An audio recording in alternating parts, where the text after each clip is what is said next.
cocinando en el laboratorio. Yo vine del lodo, ahora quieren fotos. Y vamos por todo, cocinando en el lab.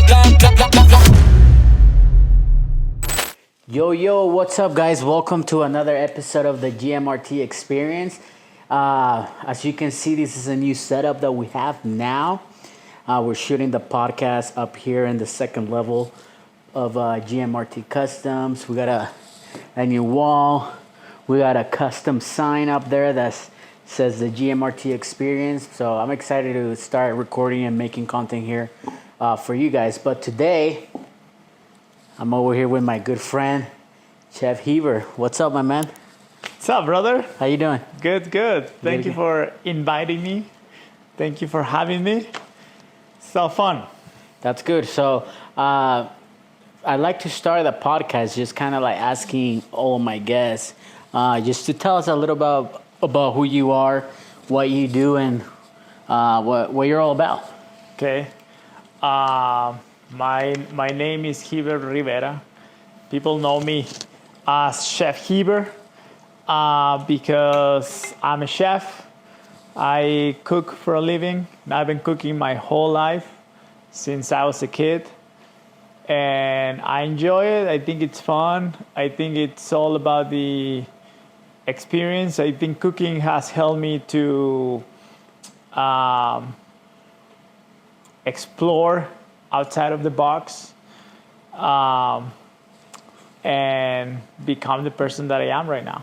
So it is fun. So I know this, but those who are listening and don't know who you are. So you're from Mexico. You're an immigrant. How long have you been here for? Born and raised in Mexico. I've been here 12 years. 12 years. So you moved here in 2011? 2010. So 2010. Dude, I moved here 2010. Oh. What month? Oh, hold on. Let me do the math. Let me do the math again. So I came here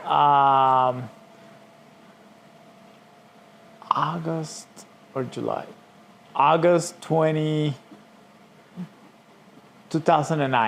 So Okay. 14 years. 14 years. So I moved here September 5th, 2010. Oh, there you go. Yeah. From Venezuela. From Venezuela, yeah. From Caracas. Caracas, from the hood. So in Mexico, were you cooking already? I was cooking already, yeah. So I started cooking officially. My first cooking job was when I was 16. Yeah. At a fast food place in Monterrey, Mexico. But I started working when I was like 9 or 10, selling cheesecakes, homemade cheesecakes door to door. My mom would make them, and I would grab a bunch, and I would go out and start selling them. Because there was a time where my dad didn't have a job, so my mom was like, she's always had like an entrepreneurial heart. Yeah. And she was like, okay, I'm gonna make this cheesecake, and she would give a bunch to my dad and my older brother. And I was like, hey, can I help you, Dad? And he would be like, no, just stay home. Can I help you, my brother? No, you stay home. You're little. You don't know what you're doing. And I was like, okay. So I begged my mom to give me some so I can prove myself and go out and sell them. Wow. So she gave me a few. I went out and I sold them in like, boom. And I came back and she gave me more, and I went out and I sold them. So I ended up selling more cheesecakes altogether than my dad and my older brother. Hustler. And then I just kept going. But my very first job, official job, was when I was 16 at a restaurant. Wow. In Monterrey? In Monterrey, yeah. So are you at Chivas? No, what Chivas? Rayados. No, that's Guadalajara, no? Yeah. So what's the team in where you're from? So we have two. It's Monterrey and Tigres. You're Monterrey? Yeah, Monterrey. That's good. So when you immigrated here to the United States in 2009, how old were you? I was how old I was. I don't know, man. Let's do the math. I was born in 19. So I was 24. 24. And so being a 24-year-old guy moved to this country, what was the biggest thing, like impact that you saw right away? Because I have some that it impacted me. Yeah. Like really big time. Like I came here and I saw like, holy shit, people really live like this. Like there's opportunities. Like in the movies. Exactly. Like that's when you realize, okay, I can do something. Yeah. Well, everything was so clean. That's the first thing I noticed. You came here straight to Utah? Straight to Utah. And everything was so clean and nice. And I was staying with a friend in West Valley. And then my friends, the mom of my friend would tell me like, hey, I'm sorry, this is not a very nice. And I was like, what are you talking about? This is heaven. This is so nice. Yeah. Well, yeah, West Valley. People that live in West Valley, they got this. I used to have a store in West Valley. Yeah, it's still nicer than most of my country. Yeah. I can tell you that. And right. A lot of people that live here in Utah, they kind of shit on West Valley. I know. I'm like, bro, you should go see where I'm from. I know, yeah. Exactly. So you know what the real ghetto is. Yeah. Yep. Right on. So you were 24 years old. Did you already had like a plan that you wanted to be a chef? Did you like started working, those not so good jobs just to like, get you started? What was that journey like? So I started working at 16 in Mexico in restaurants. So by the time I came here, 24, I already had a bunch of years of experience in the restaurant world. So when I came here, it was very easy for me to get a job and to start working and working my way up because I had good skills. So I started working in restaurants and I worked my way out to different restaurants, mostly fine dining places. So you have very specific clientele that you were shooting for. Yeah. I always wanted to stay in the fine dining world, in the fine dining environment. Every time I was looking for a job, I would always make sure it was a fine dining place. Yeah.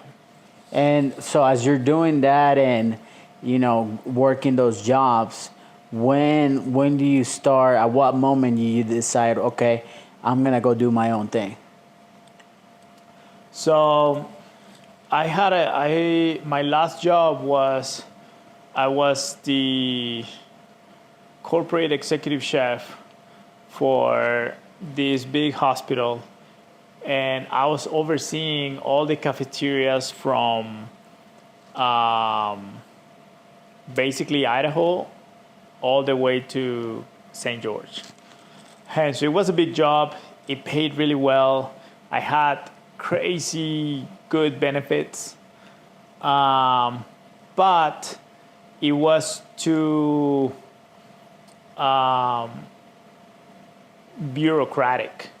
Like in order to make a change and make the place better, like there were so many people that I needed to go through.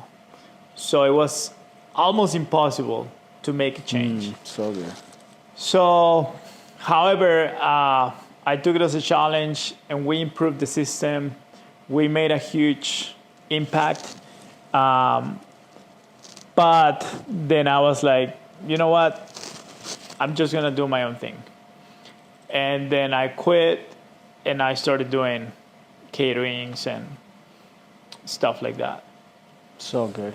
So as you're right now that you're running your own thing and building your empire in the industry, what's one of the biggest challenges that you're seeing right now as you?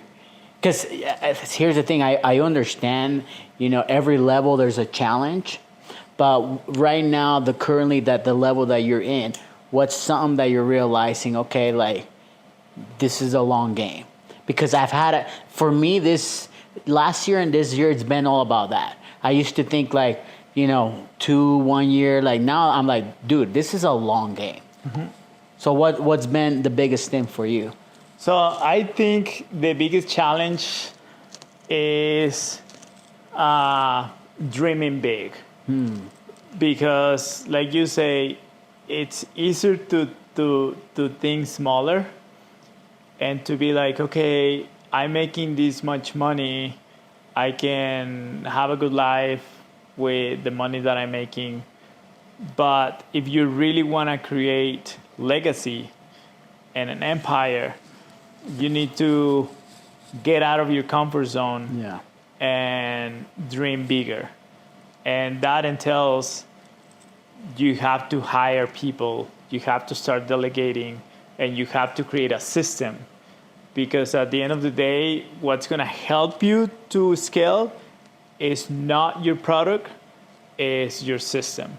I mean, that's why we can see a lot of crappy products on the market, on retails, and they're huge. And you can think of, oh my gosh, I could make this product better.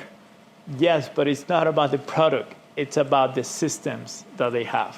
And that's why they can scale at a bigger capacity. So good. So good. And yeah, because, I mean, you and I, we've had this conversation off camera when we chop it off. But it's like you're constantly like trying to figure it out. Mm-hmm. Because you're thinking so big, you're making the vision really big. It's like, okay, how do you scale this thing the right way? Right. Because there's a lot of moving pieces. Right. It's like, like one thing helps the other thing, and then, you start realizing, okay, but that's not working. We need to fix that. It's a constant game. Yeah. But it's that's what, when you realize that that's what you have to do to go to the next level, then I think it becomes easier. Exactly. Yeah. So going back here, one thing that I've been meaning to ask you is, as you're building your business, there's challenges that come when you build your business, but you're actually, because when I was prepping for this podcast, I was, I like to, I already know you, but I like to go through people's social, and kind of take notes. Okay, I want to ask him this, I want to ask him that. But one of the things that popped up in my head, because you're my first guest that's married and has kids. So something that I wrote down that I wanted to ask you was, okay, you're building your dream, your empire, because you're building an empire. But you also have a family, you have a wife, you have kids. Like, I was thinking, holy shit, dude, there's days that I give everything to the business, and I don't want to, I'm kind of like, okay, I don't have to talk to anybody. I'm a single guy. I can just, you are married. You got to delegate time to those other things too. Right. How do you manage all of that, bro? And I respect you for that too. Yeah, thanks. So there is, this is a good subject that I think there is different, people say different things about this subject. Some people say, hey, you gotta have a work-life balance. Some other people say that's bullshit. So what has worked for me is that I don't see it necessarily as I need to have balance, but I see it as how can I incorporate my family to my business so that we can all work together and be so like good. If I want to grow this is because of you kids and of you wife, and so we'll have the same goals and the same mentality. Like we're doing this together. It's not like, oh, dad is gonna go to work.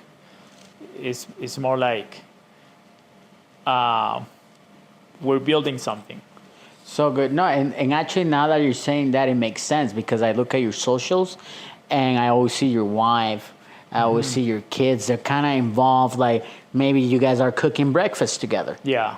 Or like, are exercising together. Yeah. Which is part also that I noticed in your brand, your healthy meals. So you got to, exercise. So you tie all that in with the kids, the wife. So that's actually pretty good. That's some real game right there for you young bucks that are listening to this. Like, listen to this man. That's a really good advice. Yeah. So in how long have you been married, bro? I'll check here the camera, but you can keep talking. Yeah. So I've been married 9 years next week. Ooh, where are you going? 9. Where are you guys gonna go celebrate? We're gonna go to Malibu. Malibu. Yeah. That's good, man. We're gonna go 9 years married? 9 years. My guy. 9 years. And it's funny, I was looking up what's the meaning of number 9.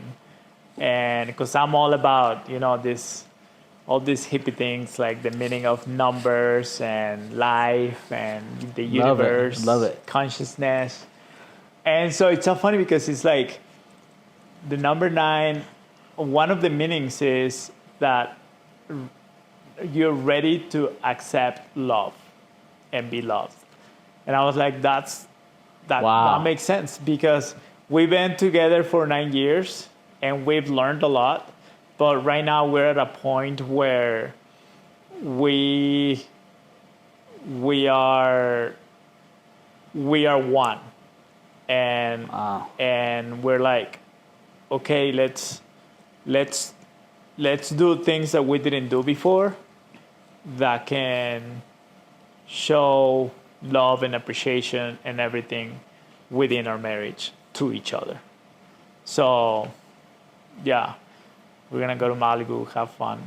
That's so fun, dude. Yeah. I'm happy for you, man. And I met your wife a couple weeks ago for the first time at that event that we went. And what caught my attention is that she speaks Spanish. Oh, yeah. Like fluent too, right? Fluent, yeah. Did you teach her? What was the deal? I'm a good professor, man. I'm a good master. Dude, you're master chef, sensei. No, so she lives in El Salvador because her parents serve as mission presidents for the LDS Church. Okay. In El Salvador. So she did high school in El Salvador. And then after that, she also served the mission for the LDS Church. And she went to Chile. Oh, wow. So she learned Spanish from El Salvador, Spanish from Chile, which is completely different, and now Spanish from a Mexican. And so it's a good mix, a mix and match. That's amazing, mix bro. and match. It's a good mix and match. A good recipe. A good recipe, dude. man. That's so awesome. No wonder. Yeah. So she's seen that Latin culture. No wonder why she married the chef, man. Yep. Let's go. But yeah, man. No, that's good. And so right now, like one of the things that we focus in this podcast is, like when I started this thing, I've been talking about it for 8 months or so. I thought like my mindset was at a different place. Now that I'm actually doing it, my mindset, it's changed. Life is about evolution. And one of the things that I focused a lot in the podcast is what routines, things that you do behind the scenes. Now that people know a little bit about who you are and what you do. And I know personally, you work with high-level people, fine people, and, you're in these circles. But what is Chef Heber doing in the back scenes? What's your routines? What are the things that help you keep yourself grounded? Because, dude, I understand how hard this game is. Yeah. It's very hard. And if you don't have certain, routines or things that you do in the back, you're out of this game. You go crazy. Yeah, something that I learned from this guy that I follow, his name is Joe Dispenza, so go follow Joe Dispenza if you don't know who he is. He said, I'm always serving people from 7 a.m. to the rest of the day. But I can only serve people if I serve me first. So he has a routine from like 4 a.m. to 6 a.m. where he's only doing things that he wants to do. And I've realized that my days are better when I do something that I want to do in the morning that is just me, that is just for me. And it can be like meditation. It can be just like listening to music. It can be just like spending time outside, just like going for a walk or something. But really like do that, spend that time just for you, and then the rest of the day, because our businesses is about serving others, right? So now that we're serving ourselves, it's like you're in the plane, and then the oxygen mask, you know what they always tell you. Yeah, you first. You gotta put it on, and then you go help others. So it's the same. You gotta serve yourself first, so you can serve others later. So just follow a routine. It can be as basic as I'm gonna read something that I want, and it doesn't have to be like motivational, like entrepreneurship. Just you can read a comic book if you want, but you're reading it because you want to read it, and you know what I'm saying. So No, and I that's a really good thing that you just brought up, like the reading, for example. It doesn't have to be, this crazy motivational book, or like it could be anything that makes you happy. right. Because at the end of the day, like that's what's gonna help you perform better. Right. Because you're grounded. You're like, and one thing that I realized lately is that everybody has their own routine. Yeah. As long as you figure out what that's going to be for you to help you perform at a higher frequency, it don't matter if you read a comic book or, like I like to, like one of the things that I don't wake up super early. Yeah. There's only a few days that I wake up early. I used to think I had to wake up at 4 a.m. Right. to be successful. Right. And I realized that works for certain people. Yeah. So I just picked from a bunch of people, taking what works for me and then apply it. Right. So... yeah, that's a very interesting subject as well, the success, right? Like, what defines success? How do you know that you're successful or not? Because you can be making a lot of money, and maybe you're not successful according to another person. But I think what I've realized is like success, it's very individual. There's not a recipe. There's not a really definition of what success is. Yeah. I think success is being happy with where you are, with what you do, and with who you surround yourself with. Yeah. I think those are the things that really really are like success. So yeah. Dude, that's so good, man, because a lot of people define success very differently.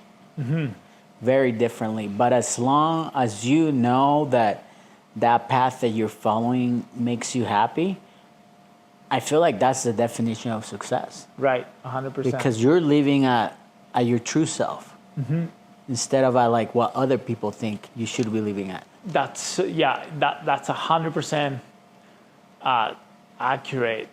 There was a study that they did where they were measuring the frequency and the vibration of people according to different activities and lives they were doing. Yeah. So they found that one of the higher frequency was gratitude and love. That would put you on a very high frequency or very high vibration. But you know what was on the very top? When people were living a life of authenticity. When they were being authentic, that frequency or vibration was even higher than gratitude and love. Bro. So what's that So tell you, good, right? dude. That's so true. Now that you're saying that, because I was telling somebody at church today, right before I came here to share this pod with you, that I've been listening to our podcast, like the first few episodes that we've dropped, and I see, like, I hear myself different, because that's an old version of me, because I can kind of see, well, at that point I wasn't living on my true authenticity here, and now that I am, I speak way different than what I was talking about even 2 months ago. Yeah. And that's what I'm realizing, man, that when you start living at your true authenticity, How do you- autenticidad in Spanish. Yeah. You guys will teach you some Spanish here too. You're just happier. Right. You don't, like, you stop caring about the world so much, like Right. what other people think. You're just living. You're just you. Like, you are connected with your higher self. Exactly, dude. And I that's, to me, that's like the best thing that this year has brought me. Like, because like, we live in this social media world. We just dropped an episode about that, about like living in the present moment, because social media, we feel that we need to be showcasing everything, and we forget to be here, be present today. And not just social, just like our phones in general. Like, that's a constant, like, they're trying to get your attention at something else. Right. So if you really think about things like that, it's like, okay, let's just live in the moment. Right. And I just had that happen last week. I was at Disneyland and Universal Studios with family. And as we're like laughing and like as a family, laughing, joking and stuff, I'm realizing, holy crap, man, like, this is my family, like, Right. This could be the last time I'm hanging out with them. So let me enjoy this right now. Right. Phone went completely away and I was just present. Yeah. And I spent 3 days and it was like the best thing for me. Yeah. So, Yep. but yeah, man, another question that I had for you is, I'm listening to, like, we've talked about that you're building teams right now. How do you focus when you bring people into your company? So that's a good question, because most of the times when you hire someone, and this applies to your business and when you're selling something, life works as a mirror. So most of the times you're gonna hire someone that looks and acts and behaves the same way you are, because you like this person. And most of the times, believe it or not, has nothing to do with the ability of this person to do the job or to, meet the requirements, but it has to do more like if you like this person or not, which is crazy. So good. That's so true, bro. But I think what I realize is, how do I want this position to be fulfilled, right? Like, if I want someone to be taking care of sales, how would I want the salesperson to be? And then based on that, hire someone that, you can see this person fulfilling this role. But most of the times what we do is we hire people that we liked, whether they're good or not. But that also speaks of who do I need to become so I can hire the right person for this position. So good. It's like in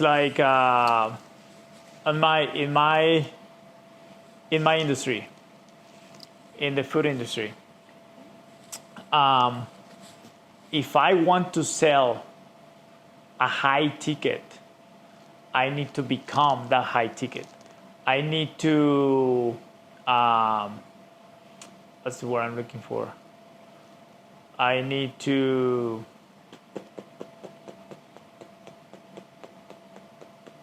se me fue. Say in Spanish. Es como cuando compras algo, I need to okay. If I wanna sell a high ticket product, I need to first consume a high ticket product. So good. Otherwise, like for instance, you sell high ticket products. Like your shoes are not cheap, right? But you also consume it. You understand the market because you're a consumer of that same level of products. A lot of people, they have a hard time selling high ticket products because they don't really consume. They're not really at that level. So you have to be at that level that you want to sell. Wow, so good. Dude, you just helped me. Yeah. Wow. That was really good. That was really good, man. That's some real game, man. Because, yeah, dude, the way I describe, say, in my industry, my business, this is why I wear custom shoes every day. Yeah. Because I want to feel what my clients feel. Right. Same thing, the experiences. This is why, I like to, feel go to good restaurants, wear good colognes, or dress good because I need to feel what they feel so I can sell them that. Right. Because if I don't feel it, they'll catch it right away. Yeah. When I had a friend who worked for Louis Vuitton, and they would ask you how many products of Louis Vuitton do you have? And if you don't have any, I mean, how are you gonna be selling Louis Vuitton when you don't even have it? You don't even consume it. How are you gonna represent the brand? So, yeah. That's so good. That's really good. Yeah. So now that we're talking about shoes and fashion, what got you into sneakers, bro? Cause I mean, I just people think I've been a sneakerhead for all my life. No, bro. I'm just passionate about the art, the experience, taking things apart and then figuring out how we're gonna put it together. That's what I'm passionate about. I just barely got into collecting sneakers on my own. It was a mentor of mine that told me you need to start wearing those crazy shoes that you guys are making because I wouldn't even wear them. Oh, going back to that, let's talk about that because I don't think I've talked about that. So I was trying to sell custom shoes to high level people, and guess what? I wasn't even wearing custom shoes myself. Yeah. I made one post one time. One of my shoes, I realized he had a hole in here. And I didn't notice those little things. And I'm like, why? I had some shoes already custom, but I had him on this pedestal, I can't wear them. Yeah. Dude, now I wear them even to the gym. Right. Everywhere I go, I need to be wearing custom shoes. Yeah. So you became a different person. Yeah. So now, when I'm talking to a client that they want to commission a shoe, I'm selling you an experience. Right. Because I know what is gonna come out of that vision that you have. So yeah. But anyways, going back to that, what got you into sneakers, bro? So I've always been a big fan of fashion, everything that's related to fashion. I always say that if I would have not become a chef, I would have been a fashion designer. But which is funny because the main reason I became a chef was because I liked the way the chef code looked. Really? When I was 16, I saw the chef I saw the corporate chef that came to the restaurant, and I was like, wow, what is that thing? Because at the time in that restaurant, we were just wearing like polos, right, in the kitchen. And then he was wearing a chef coat, and I was like, I just love the cut, the way it looks, the buttons, the design. I was like, who is that guy? What does he do? And from there, I was like, I want to be a chef. So good, man. And then but I would have been a designer of some sort. Now you design in the kitchen. Yeah, now I'm a designer in the kitchen. But yeah. That's good, man. No, that's so good, man. It's interesting seeing how, like, because what you do it's art. It's an art form. Right. And I admire that because, like, it's not like, here, just eat this. Yeah. It's you give people an experience. Yeah. Right. So that's really good. And going back to, like, the fashion and all of that, like, do you feel like that's helped you too in your career? Like, wearing the shoes or wearing, like, like the nice outfits. Like, does that help? Yeah, for sure.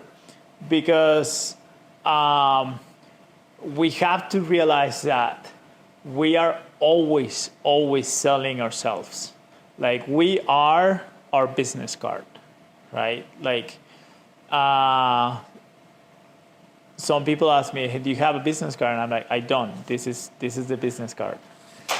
So good. So I'm gonna take that with me. That's the new one because I don't have business cards. I'll take care. Keep going, bro. You have to dress good and feel good. I think it goes hand to hand. They tie together. Yeah. They tie together. Exactly. Because that's what happened to me.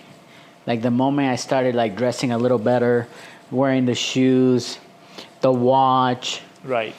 Keeping up with my the outside, Right. as I'm working on the inside too, because it goes hand in hand. Right. Because even, let's just say you work on the outside, because I seen it.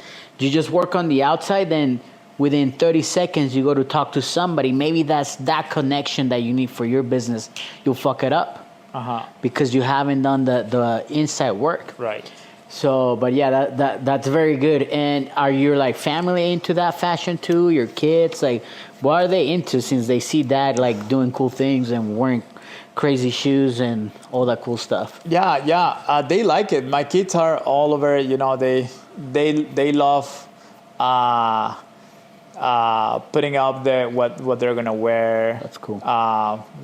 When we go out and to a nice restaurant or to a nice place, they always get excited because they get to pick, a nice outfit for the day and stuff. So it's fun. Yeah, that's pretty dope. It is. That's pretty dope. And something too that I've been meaning to ask you is that you've worked with a lot of, like, celebrities and crazy people, like, in a good way, like, that are doing cool stuff.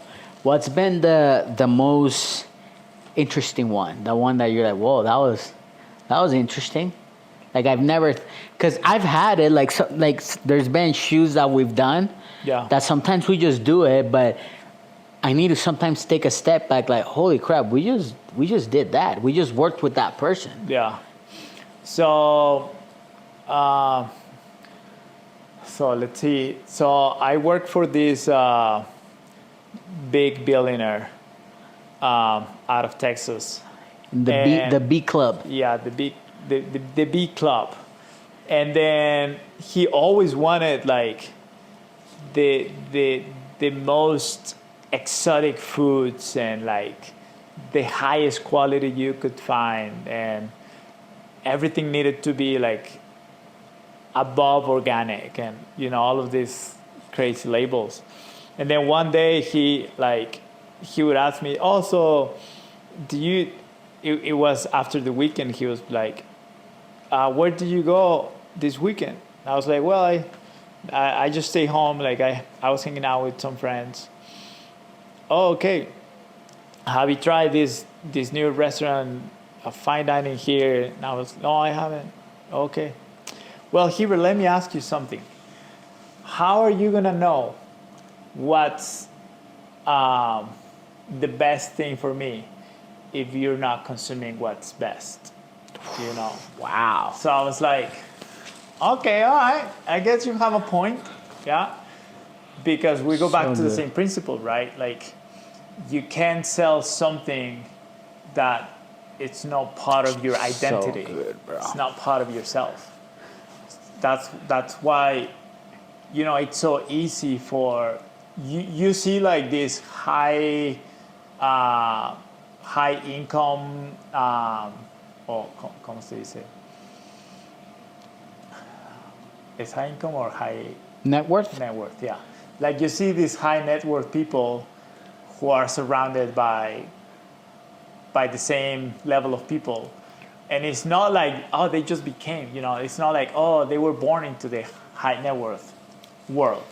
It's like they had to become someone else in order to be part of that life or lifestyle. So they could sell that, you know. Wow. That's so good, bro. Like it's so true because that's I realized that in my journey too. Yeah. You know, I have a client. His name is Andrew Cordo, great guy. And I started working with him I think late 2021. He was a guy that opened a lot of doors for us. Yeah. And at the time, now I understand. Like, he worked with us. Like, he gave us an opportunity to collaborate together. And this guy is all about the experience, bro. Yeah. And then he helped me figure out, like, a lot of these high net worth individuals, they're all about that too. Yeah. Think outside the box. How can you know, like, that's why we're downstairs, we call it the lab. Yeah. He's all about names. He's all about like big, like creativity. Yeah. And he helped me, like, when I was designing shoes on, like, how do we make custom boxes? How do we do this? It's like, okay, how do you just get better? Because they open your imagination to a new world. Yeah. 100%. Yep. Yeah, no, that I mean, to me, it's a very interesting topic, talking about those things. And lastly, I wanted to ask you, right now, as you currently are in your journey, what's something that you're very grateful for right now in your life? Yeah. I'm grateful for my wife, my kids, and in general for life. I think life is awesome. I think life is fun. I think we can get anything we want in life. There are not limits, and you know, the universe or God or whatever you want to call it, I think it's so generous. I think we live in a world of abundance. I think this planet is very abundant, and somehow we been programmed to believe that there might not be enough. Wow. Where I'm like, hell no, there is enough. There's enough for everyone. Like, I have competition, and sometimes I have sent clients to my competitors and be like, hey, I know this guy, he does the same that I do. I won't be able to do that event for you, but he can. You're in right hands. He's awesome. I would hire him if I could, because, you know, there's enough for everyone. Wow. I think That's a good perspective and mindset to have. Yeah. Especially if anybody that's listening to this right now and they're starting out their business and their journey, they got to realize that there's enough for everybody. And the very interesting about that topic is that I've noticed a lot of these high net worth people, they have that same mentality. Right. There's enough for everybody. Yeah. And it's game changer where you can start thinking about things in life like that. Like, don't hold any resentment. There's enough for everybody. We can all eat out of this. Yeah, there was a time when I hired one of my chefs to go over the meal prep, and then he ended up leaving and creating a meal prep as well. And then some other people were like, "Oh, he's gonna take your clients, and aren't you worried that he might take some of your clients, and then he's gonna be your competition, and he knows all of your recipes and this and that." And I was like, "No, why would I be worried? I mean, there is enough clientele for everyone, and number two, people think that it's very easy to create a brand, and it's not as easy as it looks. Mm-hmm. We make it look easy, but it's not." But like picture this, like right now it's a Sunday afternoon, right? And we're hanging out, but this is part of work too, right? Because like we understand how hard it is to brand. So, and things like this, as what we're doing right now, making a podcast, then hiring somebody to edit this podcast. Right. Then you gotta have the videos. Then you gotta distribute it. Like there's like people don't see that behind the scenes. People probably hear this podcast or just look at a video and stuff. It's just there, but the process that it took just to get there, that's what people don't see. Right. And it's everything like that in business or in life. Yeah. So that's very good, bro. And just to wrap it up here, one of the last questions that I like to ask people is like, tell us, something like that you're working on right now that you're excited for, new projects that you got going, and where people can look you up and find you and all that good stuff. So you can find me on Instagram at Chef Heber, and also at chefprep.us. That's the meal prep business. Yeah. We deliver everywhere, almost everywhere in Utah. And we get healthy meals. We have gourmet meals. We also have simple meals that are gonna be healthier, tastier, and they're not gonna break the bank. We have keto meals. We have plant-based meals, and we have different packages. So yeah, check it out and let us know how you like them. And something that I'm working on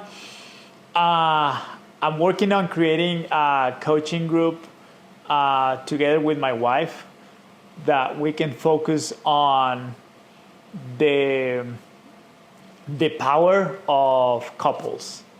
Because a lot of the time we have coaching groups that it's just the boys, or it's just the ladies, or it's everyone, whoever wants to join.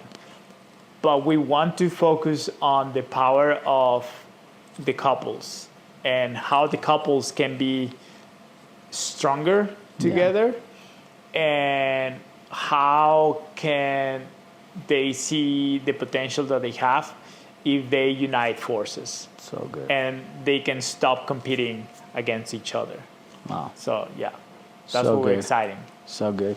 Well, guys, so this was my homie Chef Heber. We appreciate you guys listening. Make sure if you're right now you're listening on Apple Podcasts, Spotify, or YouTube, whatever, leave us a 5-star review. I think not this, like in the next few episodes we're gonna do like a little giveaway for some anybody that's getting some real value out of these episodes that we're making for you guys. Leave us a review. That do us a solid like that. So anyway, guys, thank you for listening, and we'll see you next time. Peace.